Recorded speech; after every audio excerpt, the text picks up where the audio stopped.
మత్తయి సువార్త 20వ అధ్యాయము. ఏలాగనగా పరలోక రాజ్యము ఒక ఇంటి యజమానుని పోలియున్నది. అతడు తన ద్రాక్ష తోటలో పనివారిని కూలికి పెట్టుకొనుటకు ప్రొద్దున బయలుదేరి దినమునకు 1 దేనారము చొప్పున పనివారితో వడబడి తన ద్రాక్ష తోటలోనికి వారిని పంపెను. తరువాత అతడు దాదాపు 9 గంటలకు వెళ్ళి సంత వీధిలో ఊరక నిలిచియున్న మరికొందరిని చూచి, మీరును నా ద్రాక్ష తోటలోనికి వెళ్ళుడి, ఏమి న్యాయమో అది మీకిత్తునని వారితో చెప్పగా వారును వెళ్ళిరి.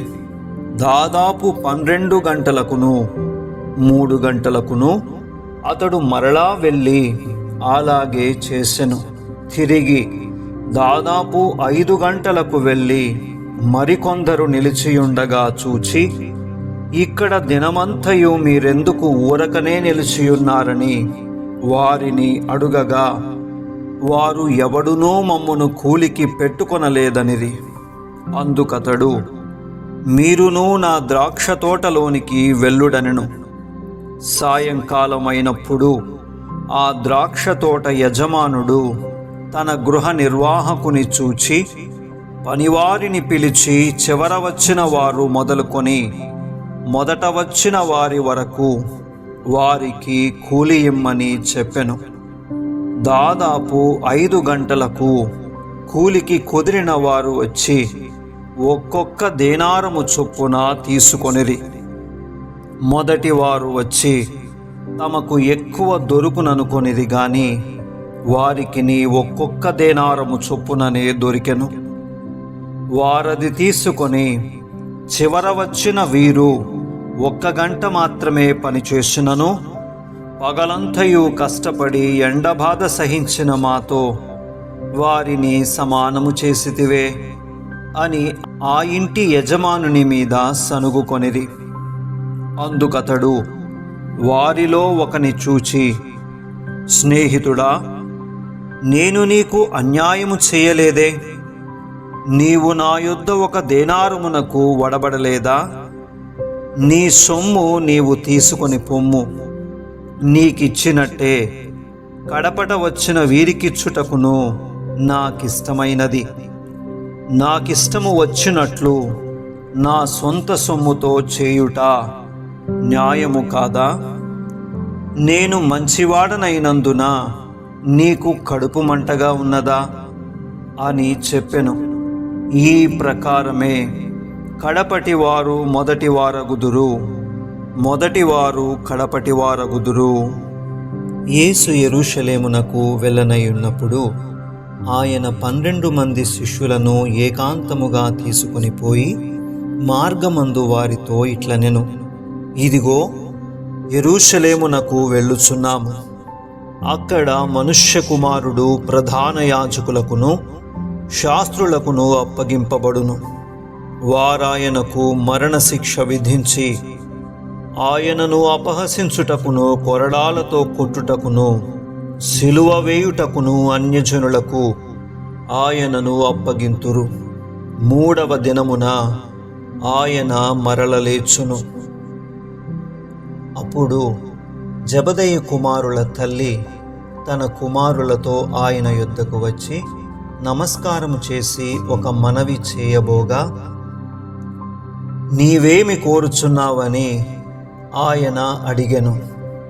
అందుకామె, నీ రాజ్యమందు ఈ నా 2 కుమారులలో ఒకడు నీ కుడివైపునను ఒకడు నీ ఎడమ వైపునను కూర్చుండ సెలవిమ్మని ఆయనతో అనెను. అందుకు యేసు, మీరేమి అడుగుచున్నారో అది మీకు తెలియదు. నేను త్రాగబోవు గిన్నెలోనిది మీరు త్రాగగలరా అని అడుగగా వారు త్రాగగలమనిరి. ఆయన, మీరు నా గిన్నెలోనిది త్రాగుదురు గాని నా కుడివైపునను నా ఎడమ వైపునను కూర్చుండనిచ్చుట నా వశమున లేదు. నా తండ్రి చేత ఎవరికి సిద్ధపరచబడెనో వారికే అది దొరుకునని చెప్పెను. తక్కిన 10 మంది శిష్యులు ఈ మాట విని ఆ 2 సహోదరుల మీద కోపపడిరి గనుక యేసు తన యొద్దకు వారిని పిలిచి, అన్యజనులలో అధికారులు వారి మీద ప్రభుత్వము చేయుదరనియు, వారిలో గొప్పవారు వారి మీద అధికారము చేయుదురనియు మీకు తెలియను. మీలో అలాగుండకూడదు. మీలో ఎవడు గొప్పవాడై ఉండగోరునో వాడు మీ పరిచారకుడై ఉండవలెను. మీలో ఎవడు ముఖ్యుడై ఉండగోరునో వాడు మీ దాసుడై ఉండవలెను. అలాగే మనుష్య కుమారుడు పరిచారము చేయించుకొనుటకు రాలేదు గాని పరిచారము చేయుటకును, అనేకులకు ప్రతిగా విమోచన క్రయధనముగా తన ప్రాణమునిచ్చుటకును వచ్చెనని చెప్పెను. వారు యెరికో నుండి వెళ్ళుచుండగా బహుజన సమూహము ఆయన వెంట వెళ్ళెను. ఇదిగో, త్రోవ ప్రక్కను కూర్చున్న 2 గ్రుడ్డివారు యేసు ఆ మార్గమున వెళ్ళుచున్నాడని విని, ప్రభువా, దావీదు కుమారుడా, మమ్ము కరుణింపుమని కేకలు వేసిరి. ఊరకుండుడని జనులు వారిని గద్దించిరి గాని వారు, ప్రభువా, దావీదు కుమారుడా, మమ్ము కరుణింపుమని మరి బిగ్గరగా కేక వేసిరి. యేసు నిలిచి వారిని పిలిచి, నేను మీకేమి చేయగోరుచున్నారని అడుగగా వారు, ప్రభువా, మా కన్నులు తెరవవలెననిది. మా కన్నులు తెరవవలెననిది. కాబట్టి యేసు కనికరపడి వారి కన్నులు ముట్టెను. వెంటనే వారు దృష్టి పొంది ఆయన వెంట వెళ్ళిరి.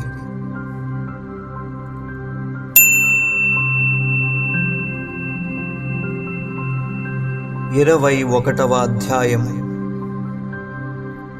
తరువాత యెరూషలేమునకు సమీపించి ఒలీవ చెట్ల కొండ దగ్గర ఉన్న బేత్పగేకు వచ్చినప్పుడు యేసు తన శిష్యులలో 2 చూచి, మీ ఎదుటనున్న గ్రామమునకు వెళ్ళుడి.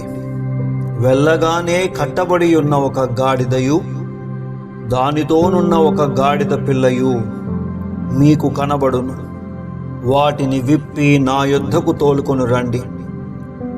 ఎవడైనను మీతో ఏమైనను అనిన ఎడల అవి ప్రభువునకు కావలసి ఉన్నవని చెప్పవలెను. వెంటనే అతడు వాటిని తోలి పెట్టునని చెప్పి వారిని పంపెను. ప్రవక్త వలన చెప్పబడినది నెరవేరునట్లు ఇది జరిగెను. అదేమనగా, ఇదిగో నీ రాజు సాత్వికుడై గాడిదను, భారవాహక పశువు పిల్లయైన చిన్నగాడిదను ఎక్కి నీ యొద్దకు వచ్చుచున్నాడని సియోను కుమారితో చెప్పుడి అనున్నది. శిష్యులు వెళ్ళి యేసు తమకు ఆజ్ఞాపించిన ప్రకారము చేసి ఆ గాడిదను దాని పిల్లను తోలుకొని వచ్చి వాటి మీద తమ బట్టలు వేయగా ఆయన బట్టల మీద కూర్చుండెను. జనసమూహములోను అనేకులు తమ బట్టలు దారి పొడుగునా పరచిరి. కొందరు చెట్ల కొమ్మలు నరికి దారి పొడుగునా పరచిరి. జనసమూహములలో ఆయనకు ముందు వెళ్ళుచుండిన వారును వెనుక వచ్చుచుండిన వారును, దావీదు కుమారునికి జయము, ప్రభువు పేరట వచ్చువాడు స్తుతింపబడునుగాక, సర్వోన్నతమైన స్థలములలో జయము అని కేకలు వేయుచుండిరి. ఆయన యెరూషలేములోనికి వచ్చినప్పుడు పట్టణమంతయు ఈయన ఎవరో అని కలవరపడెను. జనసమూహము ఈయన గలిలయలోని నజరేతువాడగు ప్రవక్తయైన యేసు అని చెప్పిరి. యేసు దేవాలయములో ప్రవేశించి క్రయ విక్రయములు చేయువారినందరినీ వెళ్ళగొట్టి రూకలు మార్చు వారి బల్లలను కువ్వలమ్ము వారి పీఠములను పడద్రోసి నా మందిరము ప్రార్థనా మందిరమనబడును అని వ్రాయబడి ఉన్నది. అయితే మీరు దానిని దొంగల గుహగా చేసెడివారనెను. గ్రుడ్డివారును కుంటివారును దేవాలయములో ఆయన యుద్ధకు రాగా ఆయన వారిని స్వస్థపరచెను. కాగా ప్రధాన యాజకులను శాస్త్రులను ఆయన చేసిన వింతలను, దావీదు కుమారునికి జయము అని దేవాలయములో కేకలు వేయుచున్న చిన్నపిల్లలను చూచి కోపముతో మండిపడి, వీరు చెప్పుచున్నది వినుచున్నావా అని ఆయనను అడిగిరి. అందుకు యేసు, వినుచున్నాను. బాలుర యొక్కయు చంటి పిల్లల యొక్కయు నోట స్తోత్రము సిద్ధింపజేసితివి అనుమాట మీరెన్నడూను చదువలేదా అని వారితో చెప్పి వారిని విడిచి పట్టణము నుండి బయలుదేరి బేతనియకు వెళ్ళి అక్కడ బస చేసెను. ఉదయమందు పట్టణమునకు మరలా వెళ్ళుచుండగా ఆయన ఆకలిగొనెను. అప్పుడు త్రోవ ప్రక్కను ఉన్న ఒక అంజూరపు చెట్టును చూచి దాని యొద్దకు రాగా దాని యందు ఆకులు తప్ప మరేమియో కనబడలేదు కనుక దానిని చూచి, ఇక మీదట ఎన్నటికి నీవు కాపు కాయకుందువుగాక అని చెప్పెను. తక్షణమే ఆ అంజూరపు చెట్టు ఎండిపోయెను. శిష్యులది చూచి ఆశ్చర్యపడి అంజూరపు చెట్టు ఎంత త్వరగా ఎండిపోయెనని చెప్పుకొనిరి. అందుకు యేసు, మీరు విశ్వాసము కలిగి సందేహపడకుండిన ఎడల ఈ అంజూరపు చెట్టునకు జరిగిన దానిని చేయుట మాత్రమే కాదు, ఈ కొండను చూచి నీవు ఎత్తబడి సముద్రములో పడవేయబడుదువుగాకని చెప్పిన ఎడల అలాగు జరుగునని మీతో నిశ్చయముగా చెప్పుచున్నాను. మరియు మీరు ప్రార్థన చేయునప్పుడు వేటిని అడుగుదురో అవి దొరికినవని నమ్మిన ఎడల మీరు వాటినన్నిటినీ పొందుదురని వారితో చెప్పెను. ఆయన దేవాలయములోనికి వచ్చి బోధించుచుండగా ప్రధాన యాజకులను ప్రజల పెద్దలను ఆయన యొద్దకు వచ్చి, ఏ అధికారము వలన నీవు ఈ కార్యములు చేయుచున్నావు? ఈ అధికారం ఎవడు నీకిచ్చెనని అడుగగా యేసు, నేనును మిమ్మునొక మాట అడుగుదును, అది మీరు నాతో చెప్పిన ఎడల నేనును ఏ అధికారము వలన ఈ కార్యములు చేయుచున్నానో అది మీతో చెప్పుదును. యోహాను ఇచ్చిన బాప్తిస్మము ఎక్కడ నుండి కలిగినది? పరలోకము నుండి కలిగినదా, మనుష్యుల నుండి కలిగినదా అని వారిని అడిగెను. వారు, మనము పరలోకము నుండి అని చెప్పితిమా? ఆయన, అలాగైతే మీరెందుకు అతని నమ్మలేదని మనల్ని అడుగును. మనుష్యుల వలనని చెప్పితిమా? జనులకు భయపడుచున్నాము.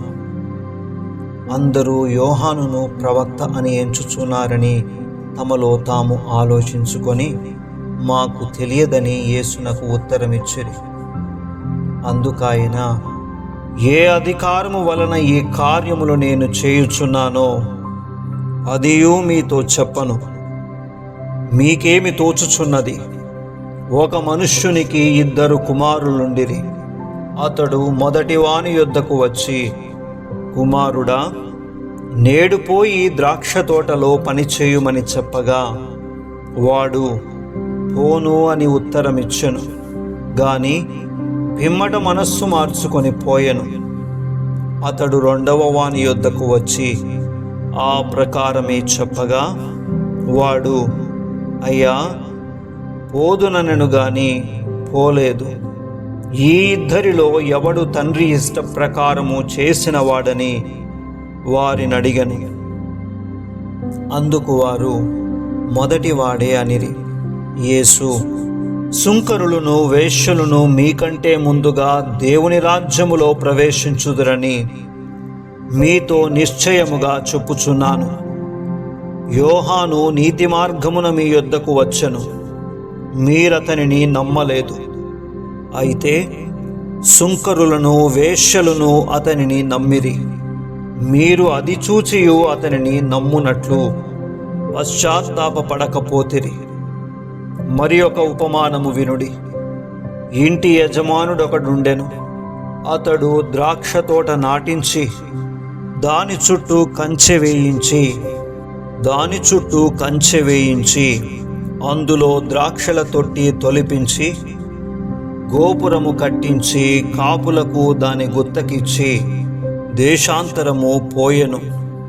పండ్ల కాలము సమీపించినప్పుడు పండ్లలో తన భాగము తీసుకుని వచ్చుటకు ఆ కాపుల యొద్దకు తన దాసులనంపగా ఆ కాపులు అతని దాసులను పట్టుకొని ఒకని కొట్టిరి, ఒకని చంపిరి, మరి ఒకని మీద రాళ్ళు రువ్విరి. మరలా అతడు మునుపటి కంటే ఎక్కువ మంది ఇతర దాసులను పంపగా వారు వీరిని ఆ ప్రకారమే చేసిరి. తుదకు నా కుమారుని సన్మానించెదరనుకొని తన కుమారుని వారి యొద్దకు పంపెను. అయినను ఆ కాపులు కుమారుని చూచి, ఇతడు వారసుడు, ఇతనిని చంపి ఇతని స్వాస్థ్యము తీసుకొందము రండని తమలో తాము చెప్పుకొని అతని పట్టుకొని ద్రాక్ష తోట వెలుపట పడవేసి చంపిరి. కాబట్టి ఆ ద్రాక్ష తోట యజమానుడు వచ్చినప్పుడు ఆ కాపులనేమి చేయుననెను. అందుకు వారు, ఆ దుర్మార్గులను కఠినముగా సంహరించి వాటి కాలముల యందు తనకు పండ్లను చెల్లించునట్టి ఇతర కాపులకు ఆ ద్రాక్ష తోట గుత్తకిచ్చునని ఆయనతో చెప్పిరి. మరియు యేసు వారిని చూచి, ఇళ్ళు కట్టువారు నిషేధించిన రాయి మూలకు తలరాయి ఆయను. ఇది ప్రభువు వలననే కలిగెను. ఇది మన కన్నులకు ఆశ్చర్యము అను మాట మీరు లేఖనములలో ఎన్నడూనూ చదువలేదా? కాబట్టి దేవుని రాజ్యము మీ యొద్ద నుండి తొలగింపబడి దాని ఫలమిచ్చు జనులకియ్యబడునని మీతో చెప్పుచున్నాను. మరియు ఈ రాతి మీద పడువాడు తునకలైపోవును గాని అది ఎవని మీద పడునో వానిని నలిచేయుననెను.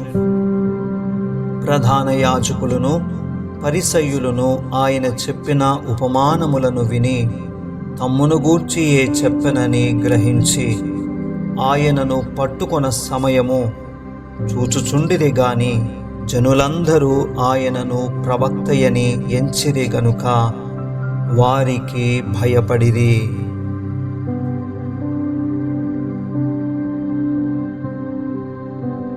ఆమేన్.